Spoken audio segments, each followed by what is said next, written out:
안녕하십니까. 손에 잡히는 경제 플러스 박종호입니다. 인스턴트 라면을 처음 만든 건 일본의 니신이란 회사입니다. 그런데 최근 이 회사가 대놓고 한국 라면을 카피해서 논란입니다. 불닭 맛이 나는 볶음면에 이어서 양념치킨 맛 비빔면까지 내놨는데요. 한국에서 만든 거랑 포장까지 비슷합니다. 과거 우리 기업이 일본 과자를 따라 만들었던 걸 생각하면 괜히 어깨가 으쓱해집니다. 그만큼 우리 제품의 경쟁력과 위상이 달라졌다는 거겠죠. 그런데 이렇게 일본 기업이 우리 제품을 베끼기 시작했을 때 우리가 해야 할 일이 하나 더 있습니다. 과연 무엇일까요?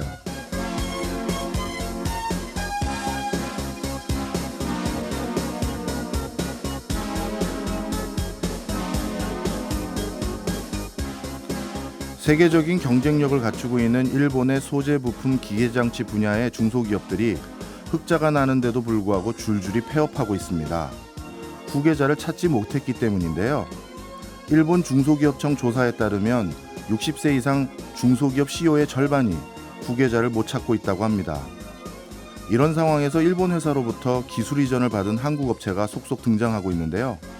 일본의 장인 출신 CEO 입장에서도 대대로 이어온 기술이 사라지기보다는 오랫동안 거래처로 활동해온 한국 기업에게 전수하는 것이 낫다고 판단한 겁니다. 소재 부품 기계장치 분야는 오랜 시행 작업 끝에 얻어지는 공정 기술에 해당합니다. 창의성은 줄어들고 대를 이어 다음 세대를 찾지 못하는 일본의 상황이 어쩌면 우리에겐 좋은 기회가 될 수 있지 않을까 생각해 봅니다. 5월 10일 금요일 박종호의 손에 잡히는 경제 플러스 광고 듣고 시작합니다. 이번 주와 다음 주 경제 이슈를 분석하고 전망하는 리뷰 앤 프리뷰 시간입니다. 오늘도 소식 전해드릴 양효걸 기자 스튜디오에 나왔습니다. 어서 오세요. 안녕하세요. 자, 이번 주는 여러 소식들이 있는데 특히 저는 가상자산 관련 소식이 제일 뜨거웠던 것 같아요. 네. 코인 이름들도 참 많이 등장하던데 뭔 내용인가요? 네, 일단 이번 주에 가장 이슈가 됐던 문제가 바로 이제 더불어민주당 김남국 의원의 코인 거래 사태였는데 발단은 최근에 한 언론을 통해서 지난해 대선 기간에 위믹스라는 코인 등 최대 60억 원 가치의 가상자산을 가지고 있다가 판사실이 알려지면서 논란이 커진 겁니다. 김 의원이 입장을 낸 게 지난 8일이었는데 구체적인 입출금 내역도 공개를 하면서 이건 외부 자금으로 투자했다 이렇게 해명을 했지만 이 언론 보도를 통해서 이 다른 거래 계좌도 알려지면서 기사가 쏟아지고 있습니다. 국회에서 이렇게 가상자산 놓고 어제도 충돌했잖아요. 네, 맞습니다. 현재까지 진행 상황을 간단하게 정리를 하자면요. 현재 민주당이 자체 진상조사를 하겠다 발표를 한 상황이고요. 그리고 어제 가상자산 이용자 보호법, 일명 가상자산법이 국회 정무위원회 전체 회의를 통과했습니다. 예. 이 경제계에도 미치는 영향이 크기 때문에 가져와 봤는데요. 여야가 오랜만에 의견을 좀 모았습니다. 그래서 우리가 국회에서 법을 만들 때 모든 의원이 다 한 자리에 한꺼번에 모일 수는 없잖아요. 본회의를 제외하고. 그래서 각 분야별로 전문성을 가진 의원들이 소모임을 만들어서 법안을 내고 심의하는 게 바로 상임위원회 단계인데 이 금융 분야를 관장하는 게 바로 정무위원회입니다. 예. 그런데 여기 정무위원회에서 이 관련 법안이 통과가 된 겁니다. 아, 그렇군요. 네. 이 법안은 어떤 내용입니까? 일단 이 법은 지금 나와 있던 가상자산 법안 한 19개를 한꺼번에 모아서 정리를 한 건데요. 우선 가상자산이 뭐냐? 여기에 대한 정의부터 시작을 합니다. 이 경제적 가치를 지닌 것으로 전자적으로 거래 또는 이전될 수 있는 전자적 증표다 이렇게 명확하게 정의를 했거든요. 예. 정의를 한다는 건 제도권으로 편입이 된다는 거겠죠. 그래서 이용자 보호를 위해서 가상자산 사업자 그러니까 거래소 등한테 너희는 고객 정보를 똑바로 관리해라 라는 의무도 지웠고요. 그리고 지금 주식시장에서 문제가 되는 불공정 행위 같은 게 있지 않습니까? 시세 조정이라든지 미공개 정보 이용 이런 것들도 동일하게 가상자산에 대해서도 형사처벌이 가능한 근거도 들어가 있습니다. 예. 그래서 만약 이 법이 통과되면 만약에 피해가 났을 때 집단소송도 가능하고요. 금융위가 불공정 행위에 대해서 과징금도 부과할 수 있는 근거가 마련된 겁니다. 뭐 법은 이제 이해를 했는데요. 제가 네. 하나 이해가 안 가는 게 이 원래 국회의원 같은 높은 분들의 재산은 다 공개를 하는 걸로 알고 있거든요. 네. 맞죠? 네, 맞습니다. 그런데 가상자산을 이번에 봤더니 빠져 있는 것 같더라고요. 제가 아까 이제 가상자산의 정의를 다시 말씀드리면서 제도권으로 포함됐다고 말씀드렸잖아요. 그러니까 그 이전에는 어떻게 보면 제도권 밖에 있었던 거고요. 아. 법으로 규율하기 어려웠기 때문에 예. 사실 가상자산은 지금까지 고위공직자 재산공개 내역에서 빠져 있었습니다. 이 법이 만약에 본회의를 통과해서 완전히 법으로 된다면 예. 앞으로는 가상자산도 재산 내역에 포함시키게 되고요. 공개를 해야 되는 겁니다. 근데 원래 국회 사무처는 사실 올해 재산 공개 전에 지난해 말 정도에 가상자산을 공개에 포함시킬 것을 권고를 하긴 했었거든요. 예. 그래서 올해 1월에 국회의원들한테 이런 안내서가 배포가 됐었었는데 실제로 가상자산을 기재한 국회의원은 단 한 명도 없었던 것으로 파악이 됐습니다. 국회의원이라는 자리는 정보에 굉장히 빠르게 접할 수가 있는 자리인데 네. 이거 굉장히 저는 빈틈이었다 이렇게 생각이 들 수도 있는 부분도 있을 거라고 맞습니다. 보는데요. 네. 근데 또 한 가지 궁금합니다. 제가 알기로 가상자산은 그 큰 특징이 익명성이잖아요. 네. 그러면 국회의원에게 이 공개해 주십시오라고 하면 그들이 공개한 그걸 그냥 단순히 믿어야 되는 거예요? 일단은 뭐 사후적으로 형사처벌까지 가능한 법조항이 있기 때문에 예. 이 고위 공직자의 경우에 법으로 정해놓으면 사실 재산 공개를 안 하고는 사실 백일 재간이 없죠. 그건 큰 문제는 사실 없어 보입니다. 예. 이건 왜냐하면 부동산이나 증시도 마찬가지이기 때문에 다만 이용자, 투자자 보호에 있어서는 법조계에서 우려가 조금 나오고 있는데 예. 이 가상자산 거래소의 경우에는 주식시장하고 달라서 여러 개로 나뉘어져 있잖아요. 예. 거래소가. 그래서 실질적인 규제와 감시가 이게 되겠냐 어렵겠다라는 이제 우려가 나오는 거고 그리고 이제 시세 조정이라든지 불공정 거래 유형이 기존에는 주식시장에서는 계속된 사례로 통해서 잘 자리가 잡혀 있는데 가상자산은 아직 개념과 유형이 잘 잡혀 있지 않다는 게 가장 큰 문제로 꼽히고 있습니다. 네. 뭐 말씀을 주셔서 괜찮겠다 싶긴 하지만 네네. 법으로 정해놨다 하더라도 익명성으로 재산 공개를 확인할 수 없는 상황이면 어떻게 이게 맞는지 잘못된지 앞으로 좀 추가적인 보완이 필요해 보이긴 합니다. 네. 자, 주제를 한번 바꿔볼게요. 최근 나온 물가지표를 보니까 확실히 계절이 바뀌고 있는 것 같아요. 미국의 소비자 물가지수 발표됐다고요. 네, 이번 주에 나온 통계 중에 가장 굵직한 뉴스였죠. 미국 소비자 물가 지수 상승률 앞자리가 4로 바뀌었습니다. 예. 그래서 이 미국 물가가 차츰 안정세를 찾아가고 있구나 이렇게 생각하실 수 있고요. 수요일에 관련 소식이 전해졌었는데 미국 4월 물가가 1년 전에 비해서 4.9% 오르는데 그쳤습니다. 직전 3월이 5%였기 때문에 뭐 전월 대비는 한 0.1%포인트 하락한 것이고요. 예상치보다도 낮은 수치였습니다. 그래서 우리가 이제 시계를 좀만 돌려봐서 지난해 6월로 가보면 그때가 사실 정점이었다고 보여지는데 예. 그때 상승률이 9.1%였거든요. 여기까지 올랐다가 10개월 연속 하락세를 보이고 있습니다. 아무래도 요즘 유가를 비롯해서 에너지 가격이 좀 떨어진 게 영향을 줬을까요? 네, 맞습니다. 이제 뭐 국제 유가는 다시 들썩이고 있지만 다른 에너지 가격이 이제 하향을 시켰는데 예. 일단 오른 항목들을 보면 미국이긴 하지만 주거비, 중고차 가격 등이 이제 올랐고요. 반면 연료비와 신차 가격은 내렸습니다. 이번에 변동성이 심한 에너지와 식료품 물가 제외한 우리가 이제 코어 CPI라고 하지 않습니까? 근원 물가 같은 기간 5.5% 오른 것으로 나타났는데 사실은 예전에는 에너지 물가가 물가 인상을 끌어올리던 시기에는 예. 에너지 물가를 제외한 코어 CPI가 일반 CPI보다 낮았었잖아요.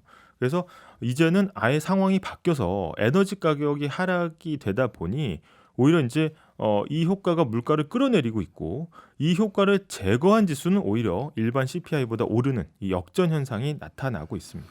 아마 많은 분들이 저기 남의 나라 물가 관심 있는 이유는 네, 맞습니다. 미국의 금리 기조 때문일 것 같아요. 네. 6월에 미국의 FOMC 회의 한 번 더 있지 않습니까? 네. 야, 우리가 이제 뭐 살다 미국 물가까지 신경 써야 되냐 이런 얘기는 나오는데 사실 이게 금리에 영향을 미치기 때문이고요.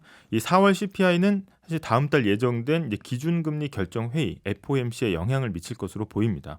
이 그동안 이제 가파르게 금리를 올려왔던 연준이 왜 이렇게 금리 올리냐 했을 때 야 물가 좀 봐라, 물가 지금 난리잖아, 지금 잡아야 된다 했는데 이제 물가가 서서히 잡히니까 이제 예. 금리를 올릴 명분이 사라지고 있는 거죠. 그래서 다음 달 회의에 시선이 쏠리고 있는 건데 물론 연준이 CPI만 보는 건 아닙니다. 예. 근데 시장에서는 이제 약간 앞서가면서 그러면 이제 금리를 내려도 되는 거 아니야? 이렇게 좀 섣부른 기대를 하고 있는데 금리 인하 시점은 아직 안개 속에 있습니다. 근데 돌이켜 생각해 보면 내가 연준이다 생각해 보면 결국은 인플레이션이 미국 중앙은행의 목표치가 2%잖아요. 예. 그러니까 아무리 4자로 들어왔다고 하더라도 2%의 2배가 넘는 거고요. 그렇네요. 게다가 지금 노동시장도 꽤 잘 나가고 있는 상황이어서 미국 얘기입니다. 그래서 만약에 이제 임금이 또 오르면 또 물가가 들썩이니까 이런 인하에 대한 기대는 좀 성급하다. 이런 지적들이 나오고 있습니다. 이런 상황에서 요즘 중국 물가가 되게 특이해요. 네. 다른 데랑 완전 딴판으로 움직이는 것 네, 같습니다. 이게 참 보면은 중국이 정반대로 가고 있는데 어제 중국 4월 소비자 물가가 나왔는데요. 2년 2개월 만에 가장 낮은 수준을 보였습니다. 우리가 이 중국의 제로 코로나만 끝나면 봉쇄만 끝나면 경제가 다시 튀어오를 거다 이런 기대를 했지 않았습니까? 근데 뚜껑을 열어보니까 소비 회복이 여전히 안 되고 있더라. 네. 이 4월 CPI가 1년 전보다 0.1% 오르는데 그쳤거든요. 저도 뭐 예전에 경제부에서 기사 쓸 때 한창 이제 저금리 때는 우리나라도 0%대 물가 행진 이런 기사를 많이 썼었거든요. 그렇죠. 근데 뭐 코로나 전후로 해서 완전히 싹 사라졌었죠. 근데 중국은 마치 이제 타임머신을 탄 것처럼 0%대 물가 행진을 지금 보이고 있는 겁니다. 원래 우리가 리오프닝 하면서 인플레이션 걱정을 했는데 네. 0%면 이게 사실 인플레이션이 아니라 디플레이션이라고 해야 되는 거 아니에요? 맞습니다. 이게 시장 전망치도 한참 밑도는 수준인데 물론 여기에 대한 반론도 있습니다. 예.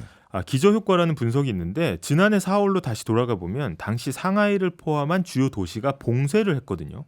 그래서 공급망이 무너지면서 사람들이 공포에 질리니까 식료품 사재기에 나섰다. 예. 그러면서 소비자 물가가 급격하게 올랐다는 거고 그때 이미 다 올랐기 때문에 작년 대비 지금 오른 걸 보면 거의 오르지 않은 것처럼 일종의 착시 현상이 나타난다고 볼 수가 있고요. 하지만 아무리 이런 것들이 반영한다고 하더라도 이 소비자 물가가 또 식료품으로만 구성된 건 아니잖아요. 또 예. 다른 나라는 막 8, 9%씩 막 지금 물가가 오르는 상황에서 야 0%대 이게 너무 심한 거 아니냐 이런 이야기가 나오고 있습니다. 게다가 이 중국 내부에서도 앞으로 이제 경기 침체 대비해서 소비를 좀 줄여 나가야 된다 이런 소비자들의 어떤 트렌드가 읽혀지는 거고요. 예. 소비자 물가뿐 아니라 이제 도매 물가라고 우리가 주로 이제 표현을 하는 생산자 물가 PPI는 아예 1년 전보다 4월에 3.6% 하락을 했습니다. 그러니까 내림폭도 전달보다 확대되는 모습을 보였는데 사실 이제 도매 물가는 시차를 두고 소매 물가에 또 반영이 되지 않습니까? 그래서 이 생산자 물가가 이렇게 마이너스를 보였다는 거는 이게 아까 말씀하신 것처럼 인플레이션 걱정이 아니고 이거는 디플레이션 상황 아니냐 이렇게 말이 나오고 있습니다.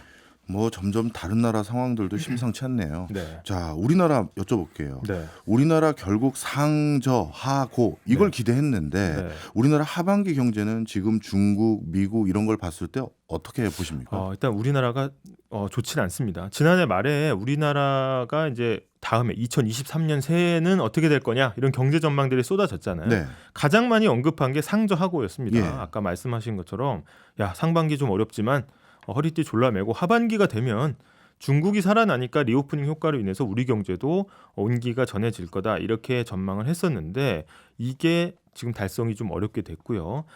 바로 어제 한국개발연구원 KDI가 올해 한국경제 성장률 전망치를 다시 하향 조정했습니다. 그래서 1.8%에서 1.5%로 내려갔습니다. 근데 이게 뭐 어떻게 보면 글로벌 교역량이 한꺼번에 줄어드니까 우리만 이걸 피해갈 수는 없다라는 얘기도 있고요. 게다가 그동안 반도체 경기가 예상보다 훨씬 좀 얼어붙었다.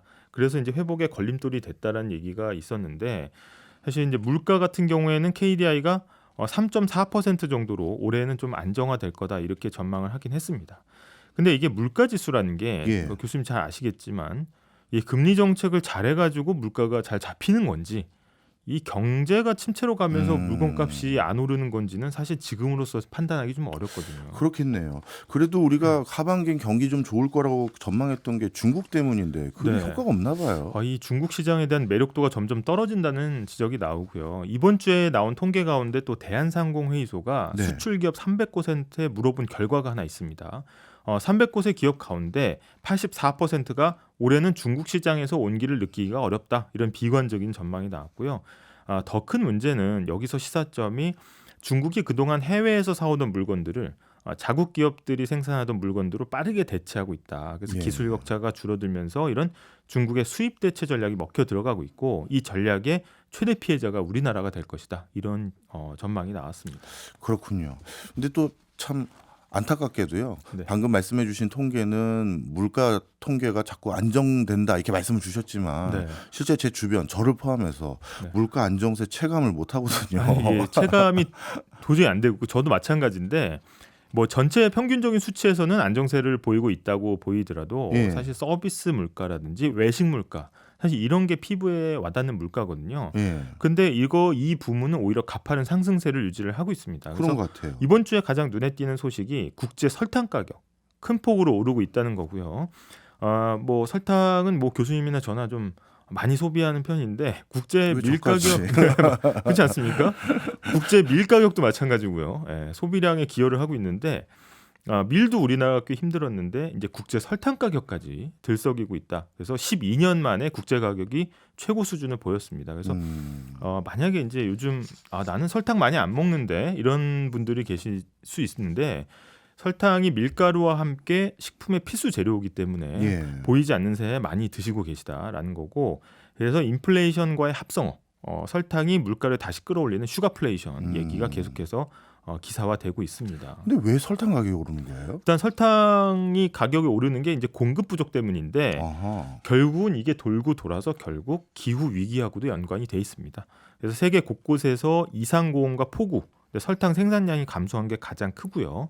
또 이런 측면도 있는데 러시아 우크라이나 전쟁 여파로 에너지 가격이 뛰었지 않습니까? 그러다 보니까 설탕 원료가 이 사탕수수를 이제 아예 에탄올 생산, 그러니까 바이오 에너지 쪽으로 돌리는 경우도 많다 보니까 예. 야 지금 먹기도 힘든데 그걸 또 에너지를 만드냐라는 이제 얘기가 나오는 거고 최대 설탕 생산국이 인도인데 국제 가격이 뛰니까 슬그머니 설탕 수출을 통제하고 있습니다. 그래서 이런 가격은 더 부채질하고 있다. 게다가 이제 국내 식품 기업들도 밀도 밀이지만 설탕 가격에 굉장히 긴장을 하고 있거든요. 예. 당장은 사실 대량으로 사놨기 때문에 큰 문제가 없어 보인다 하더라도 이게 장기화되면 또 예. 외식 물가 끌어올리고 우리 물가가 더 들썩일 수 있다 이런 우려가 나오고 있습니다. 아무래도 이렇게 되면 소비자 관련한 업종들도 좀 경기가 안 좋아지겠어요. 네, 맞습니다. 이게 어제 나온 실적 중에 이제 우리 유통 업체 중에 이마트 예. 1분기 영업이익이 지난해보다 60% 줄었다는 소식이 전해졌거든요. 영업이익이 60%요? 와. 경제는 다 연결돼 있기 때문에 설탕에서 시작된 인플레이션이 결국 기업 실적 감소까지 예. 이어질 수 있습니다. 그래서 우리가 국제 원자재 가격에도 민감하게 반응할 수밖에 없는 이유입니다. 그렇군요. 다음 주 미국 국가 부도 사태, 뭐 디폴트 이런 얘기까지 나와서 제가 요즘 더더욱 심란합니다. 이건 네. 뭔가요? 설마 미국이 뭐 디폴트 국가 부도 나겠어 하실 수 있는데 사실 미국 정부가 매번 부채 한도에 대해서 의회 승인을 받아야 됩니다. 네. 그래서 우리가 뭐 부모님한테 용돈 받듯이 그 한도를 항상 이제 허락을 받아야 되는데 이 증액에 대해서 의회가 승인을 안 해주면서 다음 달 1일 마감이거든요. 그러면 미국 정부가 파산할 수 있다. 디폴트에 빠질 거라는 우려가 계속해서 나오고 있습니다. 근데 이게 뭐 굉장히 어떻게 보면 초현실적인 얘기인 것 같지만 예. 2011년에는 진짜 여야 대립으로 인해서 디폴트 직전까지 갔었거든요. 그래서 새해가 됐는데 연방 공무원 월급을 못 주고 이런 사태가 있었습니다. 아니 미국에서 공무원 월급이 안 나왔어요? 연방 공무원 같은 경우에는 이야. 돈을 허락을 해줘야 되는 건데 예. 못 나간 경우도 있었고요. 게다가 국가 신용 등급도 한 단계 낮아지면서 세계 경제에 충격을 준 적이 있었기 때문에 바이든 미 대통령도 다음 주에 있을 주요 7개국 회의 G7 회의도 불참하겠다. 불참할 수 있다. 이렇게 시사하면서 협상에 나서겠다고 밝힌 상황입니다. 이거 쉽게 협상 안 될 것 같은 느낌이 내년이 미국이 선거기 때문에 네. 공화당 입장에서는 이거 끌다가 선심성으로 이렇게 딱 우리가 해결해줬다 이럴 네. 것 같아요. 맞습니다. 그래서 당분간 경제 불안 요인으로 작용할 것 같습니다. 네. 그리고 지난주부터 계속 말씀 주신 그 전기요금 이거 언제 올리는 도대체 겁니까, 어떻게 이거? 되는 거예요? 조금 전에 속보가 들어왔는데 예. 한국전력이 거의 뭐 기존 20조에서 5조를 더 얹어서 25조 원 규모의 재무 개선 이런 자구책을 발표했는데 아무래도 전기요금 인상에 대한 어떤 반발 여론을 잠재우기 위한 성격이 크겠죠. 일단은 이제 정부 여당에서 요구했던 한전의 자구책 먼저 가져와라. 네. 라는 게 오늘 해결이 어느 정도 됐기 때문에 다음 주 초에 정부 여당이 이제 당정 협의를 통해서 올릴 것으로 공식 발표할 것으로 예상이 되고요. 지금은 킬로와트 시당 7원 정도 올리겠다고 이제 발표를 해놨는데 올해 여름이 또 무더울 것으로 예상되기 때문에 전기료 폭탄에 대한 대비가 또 필요해 보입니다. 저도 오전에 봤더니 한전이 자산 많은 회사들인데 네. 여의도에 있는 한전 빌딩도 매각을 하고 네. 이렇게 자산을 팔아서 뭔가 자구책을 만든다고 하는데 그런 자구책이 있으면 좀 해결이 되는 규모인가요? 일단 25조 원인데 작년 한 해에만 쌓인 적자가 33조거든요. 이야. 그래서 사실 이거는 2026년까지 점진적으로 추진한다고 해도 예. 사실상 완전히 이 적자 구조를 해소하기는 좀 어렵습니다. 근본적인 해결책은 역시 전기요금을 인상해서 일단 수입이 들어오는 게 가장 큰 이제 해결책이 되겠죠. 하지만 이렇게 계속 시간을 끌고 한전의 자구책이 나온 다음에야 공식 발표를 하려는 이유는 예. 역시나 여론의 어떤 반대가 굉장히 이제 부담이 되기 때문으로 풀이가 됩니다. 이렇게 자구책을 먼저 제시하라는 내용이 어찌 보면 전기요금을 실효성 있는 수준으로 올리기 부담스러운 입장에서 네. 이런 자구책과 함께 대안은 찾았습니다라는 제스처인 것 같은데 네. 그러다 보면 두 가지가 걱정입니다. 지금 당장은 한전의 적자는 해결할지 모르겠지만 네. 어떻게 보면 물가는 좀 덜 올릴지 모르겠지만 앞에서 설탕 가격부터 이제 전기료까지 맞습니다. 오르면 네. 결국 물가와의 전쟁은 좀 길어지는 게 아닌가 이렇게 생각이 듭니다. 네. 오늘도 고맙습니다. 지금까지 양효걸 기자였습니다. 고맙습니다. 감사합니다. 저희는 광고 듣고 2부로 돌아오겠습니다. 최신 지구촌 소식 만나보는 글로벌 리포트 시간입니다. 오늘도 해담경제연구소 어예진 소장 나오셨습니다. 어서 오십시오. 네, 안녕하세요. 예, 이번 주 일요일 아시아와 유럽에서 각각 아주 중요한 선거가 있다고요? 네, 맞습니다. 유럽에서는 튀르키예 대선이 있고요. 아시아에서는 태국 총선이 치러집니다. 다시 말하면 튀르키예를 이끌 차기 대통령 그리고 태국을 이끌 차기 총리를 뽑는 선거인데요. 그렇군요. 예, 각각 나름대로 의미가 아주 깊습니다. 특히 트르키 궁금한데요. 네, 먼저 튀르키예는 많이 들어보셨죠? 에르도안 예. 현재 대통령이 재선을 노리고 출마를 했는데 이 사람이 되느냐 예. 아니면 에르도안의 반대파가 되느냐. 예. 그러니까 에르도안 대 반 에르도안으로 갈립니다. 음, 지금까지 이 사람이 20년 동안 통치를 했기 때문에 에르도안이 대통령이 또 되면 앞으로 10년 더 할 수 있는 법적 근거를 이미 마련을 해뒀거든요. 그래서 독재 국가가 될 가능성이 높기 때문에 튀르키예를 둘러싼 유럽, 중동, 아시아 그리고 미국까지 굉장히 러시아도 매우 주목을 하고 있습니다. 네. 그렇게 되면 지금처럼 튀르키예가 나토 회원국이지만 좀 유럽과는 좀 대면대면한 예. 그런 비협조적인 그런 마이웨이를 계속 유지하고 또 러시아하고는 더 돈독한 사이로 굳어질 수 있기 때문에 주목하는 겁니다. 어떻습니까? 에르도안 대통령 다시 당선될 가능성이 높나요? 이분 사실 경제를 망쳐놓은 거로 제가 알고 있는데. 네. 이게 보통 이게 경제를 이렇게 망쳐놓으면 네. 대부분은 그렇게 생각하죠. 이 사람의 경제 논리가 그 교과서와는 정반대잖아요. 네. 그래서 작년에 튀르키예 물가 상승률이 80%를 넘었고 예. 지금도 40%대 선에서 움직이는 데다가 자국 화폐인 리라와 가치는 언제 종이장이 될지 모르는 상황을 만들어 버렸으니까 이번에는 에르도안의 심판전이 될 거다. 누가 또 뽑냐 이렇게 생각할 텐데 네. 현재 여론조사를 보면 에르도안이 약 45%대를 유지하고 이게 있습니다. 믿어지지가 않아요. 근데 이게 1등하고 고작 한 3% 차이밖에 안 이야. 나서 결과가 어떻게 나올지 모릅니다. 네. 이 현재 지지율 48%로 1위를 달리는 후보가 그 6개 야당이 단일화를 해서 내놓은 후보예요. 예. 클르치다르 오울루라는 사람인데 공무원이자 경제학자 출신이거든요. 근데 이 사람 별명이 그 인상 나중에 보시면 알겠지만 좀 되게 온화한 튀르키예 간디가 이 별명이에요. 근데 이 성격, 정치적 방향 정반대입니다. 에르도안하고. 그래서 지금 내놓고 있는 공약도 보면 에르도안이 망쳐놓은 물가 상승률을 다시 한 자릿수로 돌려놓겠다. 금리 낮추고 안정화하기 위해서 중앙은행의 독립성을 지켜주겠다. 그리고 지금까지 에르도안과 그를 둘러싼 어떤 예스맨들이 만들어 놓은 환율 시장, 금리 정책, 증권 거래소까지 모두 믿을 수가 없으니까 내가 당선이 되면 이거를 아주 정확하게 어떤 상황이 벌어지고 있는지 파헤칠 만한 팀을 한번 만들겠다. 이런 공약을 내걸고 있죠. 네. 반면에 에르도안은 그 장기 집권을 위해서 그동안 공을 많이 들여놨잖아요. 이번에 무조건 이겨야 됩니다. 그래서 저소득층이라든지 이슬람 보수층 같이 자신한테 좀 표를 줄 수 있는 예. 그런 국민들의 마음을 사기 위해서 포퓰리즘 정책을 마구 던지고 있는데 예. 뭐 이런 것들입니다. 뭐 선거 전에 한 달간은 각 가정용 가스 요금이 무료. 우와. 그리고 뭐 공무원 임금 인상. 근데 사실 물가가 너무 올라서 네. 이건 의미가 사실은 없죠. 따지고 보면. 그리고 뭐 심지어는 그 튀르키예에 시리아나 아프가니스탄에서 난민들이 네. 오잖아요. 근데 이런 난민들은 사실 시민권을 얻으려면 다른 나라에서는 굉장히 힘들죠. 그렇겠죠. 그런데 이런 난민들에게 시민권을 부여해 줍니다. 그러면 난민들이 세상에 르도안님 아. 너무 감사해요 이러면서 고민의 여지 없이 자신에게 투표를 하도록 그렇겠네요. 이렇게 하는 전략도 쓰고 있습니다. 그래서 누가 이길지 정말 예상이 어려운 상황인데 오는 14일에 이 투표 결과에서 어느 후보도 만약에 과반수를 얻지 못한다. 예. 그러면 2주 후에 다시 재선을 치러야 됩니다. 그렇군요.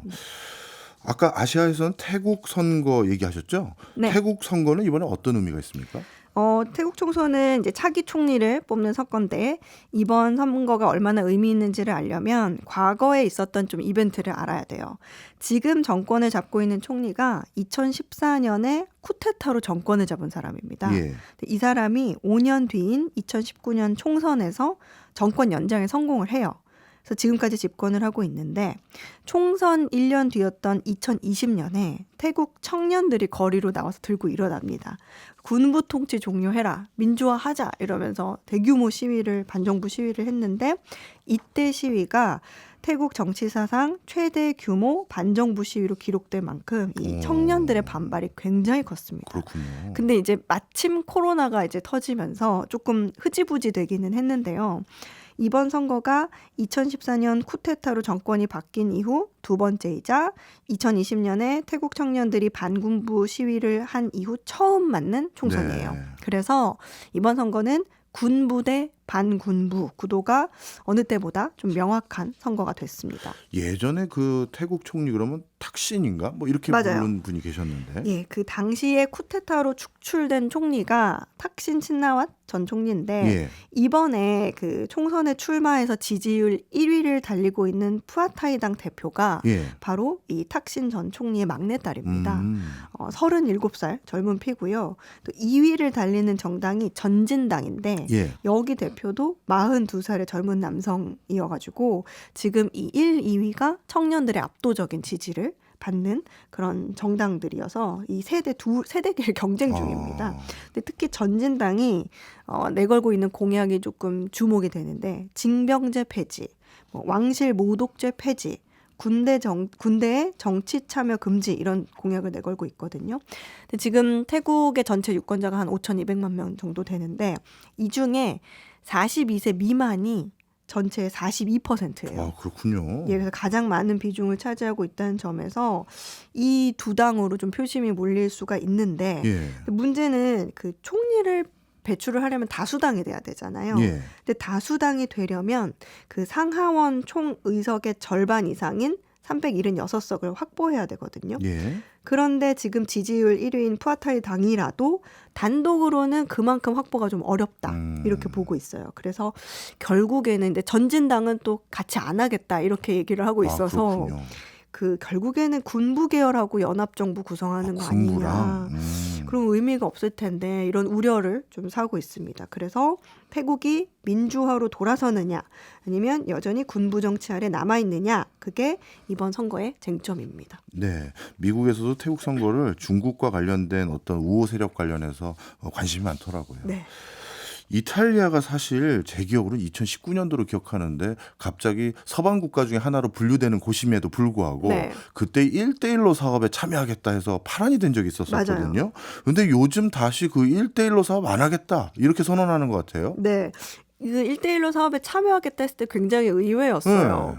그 2019년에 말씀하신 것처럼 시진핑 국가주석이 이탈리아를 방문했을 때거든요. 예. 근데 그때 맺은 거예요. 주세페 콘테 당시 이탈리아 총리가 미국의 반대를 함에도 불구하고 그걸 무릅쓰고 중국과 향후 5년 동안 에너지, 항만, 항공우주 등 분야에서 협력을 하겠다 이렇게 약속을 한 건데 중국이 그러니까 이탈리아에 뭐 도로나 철도 깔고 항만이나 뭐 공항을 짓거나 뭐 이탈리아 항구에 중국이 투자할 수 있도록 길이 열렸었습니다. 그때 이후 지금까지 이탈리아가 그 G7 국가 중에 1대1로에 참여한 유일한 국가가 됐죠. 예. 근데 이게 이 약속이 5년마다 갱신이 되는 거거든요. 예. 그래서 갱신 시기에 따로 불만이 없고 별 얘기가 없다. 그러면 이제 자동 갱신이 되는 거고 지금처럼 이탈리아가 나 탈퇴 좀 고민해봐야겠는데 이렇게 얘기를 하면 좀 어그러지는 거예요. 근데 전임 총리가 지금 마리오 드라기 총리였잖아요. 예. 근데 이때도 중간에 한번 재검토해보자라고 했는데 못 끊었어요. 예. 근데 이번에 조르자 멜로니 총리가 최종 결정한 거는 아니지만 좀 탈퇴 논의를 해야겠다라는 얘기가 나오는 겁니다. 예. 지난해 9월 당시에 좀 반중 성향인 이 멜로니 총리의 1대1로 탈퇴 자체도 사실 선거 공약이기도 했었어요. 아, 그렇군요. 네. 멜로니 총리는 탈퇴하려는 이유가 뭐예요? 일단 크게 두 가지인데 하나는 예상보다 경제적인 이익이 적기 때문이에요. 그 2019년에 MOU 체결할 당시에도 미국 백악관이 이탈리아한테 좀 경고, 좀 비판을 했었어요. 이탈리아 너희들 이거 해봐야 결국 국가적인 이미지만 실추되고 뭐 경제적으로 도움이 되는 거 하나도 없을 거다. 정신 차려라. 이렇게 예. 정말 직설적으로 비판을 했는데 결국에는 이제 미국 형님 말이 맞았던 거죠. 예. 이탈리아 외교부에 따르면 이탈리아의 대중국 수출이 2019년에 130억 유로에서 지난해 160억 유로로 좀 소폭 증가하는 데 그쳤어요. 그런데 반대로 중국에서 이탈리아로 보내는 수출은 2배가 좀 안 되는 규모로 급증을 했어요. 그러니까 결국에는 중국만 배불려준 그렇네요. 셈이 된 거예요. 예. 그리고 이제 두 번째는 대만과의 관계 때문인데 대만이요? 예, 이탈리아 그 주력 산업이 자동차 제조업이 있는데 안정적인 반도체 공급이 필수거든요. 근데 안정적인 공급 상태를 만들려면 반도체 생산 기지인 대만과의 관계를 강화해야 되겠죠. 근데 참고로 최근에 대만이 밀라노에 이 대사관과 비슷한 기능을 갖는 뭐 밀라노 타이베이 사무소를 좀 설치해달라 했는데 그걸 이탈리아가 오케이를 했어요. 그래서 이것도 사실 다 반도체 공급을 노린 이런 수용이라고 볼 수 있습니다. 그리고 굳이 하나를 더 붙이자면 이번 달에 G7 정상회의 열리잖아요. 예. 근데 이제 이탈리아가 뭐 서방 국가들 만나러 가야죠. 근데 만나러 가는데 혼자만 1대1로 하고 있다. 그러면 이제 좀 면이 안 서니 중국과의 관계를 좀 다시 해서 G7에게 이번에 만났을 때 좀 신뢰를 되찾고자 한다. 이런 분석도 나옵니다. 그런데 걱정이 되는 거는 이탈리아가 1대1로 탈퇴를 공식적으로 선언을 하면 중국이 가만히 있을 리는 없겠죠. 예. 아무래도 뭐 경제 보복을 바로 할 거라서 안 그래도 경제가 좀 어려운 이탈리아인데 타격이 조금 있을 것 같습니다. 그렇군요. 이번에도 유럽 소식이네요. 폴란드 국경 바로 위에 러시아 땅이 하나 있다? 네. 그래요? 그런데 그 러시아 땅에 대해서 폴란드가 지역 표기를 바꾸겠다고 하는 걸 왜 러시아가 또 발끈하는지 이게 도대체 무슨 얘기입니까? 그 지역이 어디냐면 네. 일단 그 지역의 이름은 칼리닌그라드라는 지역이에요. 그 발트해를 바라보고 있을 때 폴란드와 리투아니아 사이에 작게 껴있는 지역이거든요. 예. 근데 여기가 러시아 땅입니다. 칼리닌그라드는 원래 독일 영토였는데 1945년 그 소련이 당시에 독일 나치를 몰아내고 이 지역을 차지했습니다. 그러다가 1991년에 소련이 붕괴하면서 칼리닌그라드가 러시아 땅하고 거의 400km 떨어진 저 멀리에 있는 거의 육지의 섬이 된 거죠. 네. 왜냐하면 그 사이에 있던 벨라루스나 리투아니아 등은 이제 소련에서 독립을 해버렸으니까 하긴 옛날에는 소련 땅이었지만 다 소련 땅이었지만 독립을 해버리니까 갈라진 거예요. 그래서 지금은 칼리닌그라드와 러시아 본토를 바로 이을 수 있는 육로는 없습니다. 예. 그래서 러시아에서 이곳으로 물건을 공급해 줄 때는 리투아니아, 벨라루스를 거치는 뭐 철도 라인을 통하거나 아니면 러시아의 생페테르부르크 항구에서 배를 타고 이제 발트해를 따라서 빙 돌아와야 이 칼리닌그라드 항구에 닿을 수가 있습니다. 예. 이 칼리닌그라드는 러시아 입장에서는 이 자국 해군 함대 주둔지로 삼으면서 1년 내내 얼지 않는 부동항이라서 좀 전략적인 요충지죠. 유럽 딱 가운데 이렇게 있으니까 삼고 있는 아주 작지만 중요한 곳이에요. 이 칼리닌그라드의 지명을 왜 폴란드가 마음대로 바꾸나요? 그러니까 폴란드 자체에서 우리끼리 부를 때는 우리식으로 부르겠다는 아, 거예요. 러시아가 아니라 폴란드가 부를 때는 예. 폴란드 나라의 공식 문서에 옛 폴란드 지명으로 바꿔서 표기를 하겠다는 건데 네. 그래도 기분은 나쁘죠. 그렇겠죠. 네.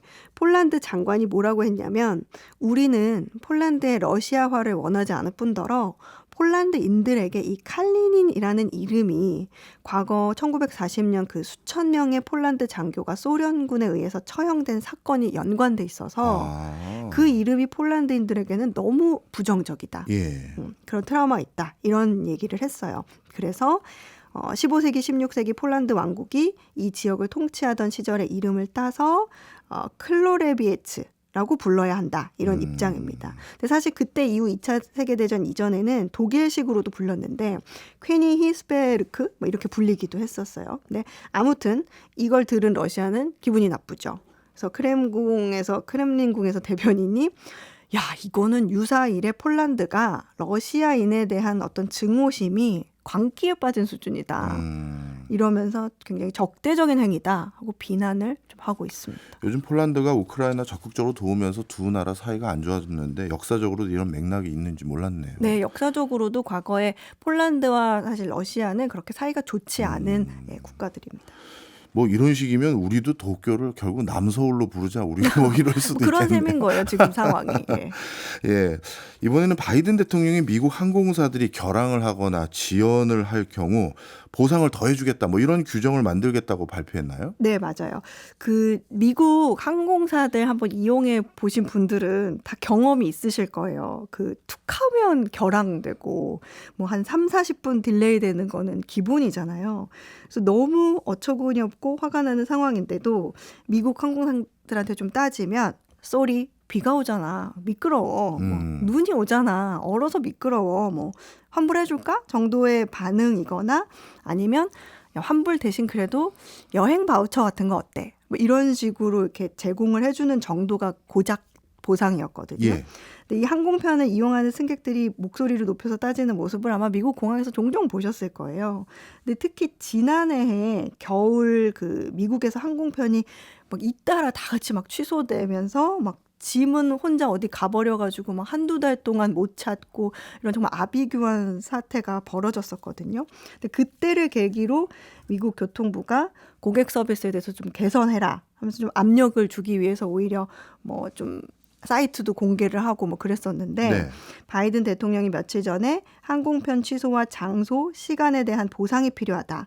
그래서 호텔이라든지 뭐 재예약 비용이라든지 뭐 현금 마일리지, 여행 바우처 등 결항과 지연에 대해서 항공사가 의무적으로 보상해줘야 된다는 규정을 올해 하반기에 내놓겠다. 예. 이렇게 발표를 한 겁니다. 그래서 이번 발표는 신용카드 연체 수수료, 휴대전화 해지 부과금, 인터넷 서비스 초기 해지 수수료 같이 이렇게 우리가 평상시에 불필요하다라고 생각했던 수수료가 미국 가정에 피해를 주니까 해당 비용을 낮추자면서 나온 정책의 일환 중에 하나예요. 그러니까 이렇게 정부 차원에서 사실 나서는 거는 아무래도 다음 선거를 염두한 행동이라는 평가도 나옵니다. 딱 봐도 선거용이긴 한데 네. 지난 겨울에 저도 미국에 있었을 때 네. 웨스트 항공사로 이름이 기억나는데 네. 정말 대란이 있어서 공항에서 난리도 아니었거든요. 그렇죠.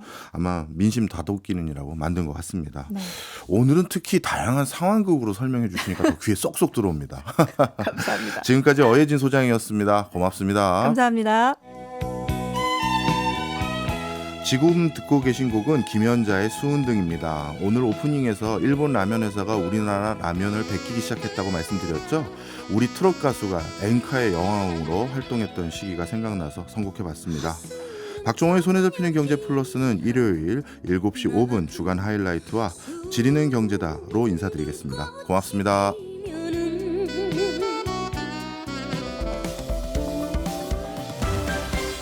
경제 생활의 플러스가 되는 아주 경제적인 시간. 박정우의 손에 잡히는 경제 플러스.